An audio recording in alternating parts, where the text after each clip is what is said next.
మీరు కష్టపడి సంపాదించుకున్న మీ ప్రాపర్టీని ప్రొటెక్ట్ చేయాలంటే వీటి గురించి మీరు తెలుసుకోవాల్సి ఉంటుంది. లేఅవుట్ ఆమోద పత్రం లేదా లేఅవుట్ అప్రూవల్ డాక్యుమెంట్. ఒక 10 ఎకరాల భూమిని ఎవరైనా ఓపెన్ ప్లాట్స్ వెంచర్ వేసినప్పుడు వాళ్ళు సంబంధిత హెచ్ఎండిఏ, డిటిసిపి లేదా గ్రామ పంచాయతీ నుండి లేఅవుట్ అప్రూవల్ తీసుకోవాల్సి ఉంటుంది. ఈ లేఅవుట్ అప్రూవల్స్ లేకుండా ఫ్లాట్స్ అమ్మడం గానీ కొనడం గానీ చేస్తే అది ఇల్లీగల్ అవుతుంది.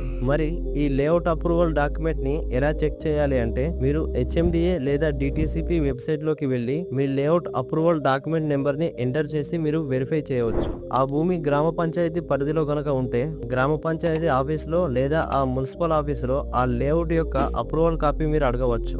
ఒకవేళ మరి ఈ లేఅవుట్ అప్రూవల్ గనక లేకుంటే ఏమవుతుందంటే ఫ్యూచర్ లో ఇంటి నెంబర్, విద్యుత్ కనెక్షన్ అలాగే వాటర్ కనెక్షన్ రావడం అనేది చాలా కష్టం అవుతుంది. అలాగే బ్యాంకులో లోన్స్ ఇవ్వరు, తర్వాత మీరు రీసేల్ కూడా చేయలేరు. ప్రభుత్వం ఎప్పుడైనా ఈ అక్రమంగా ఉన్న లేఅవుట్లను డిమాలిష్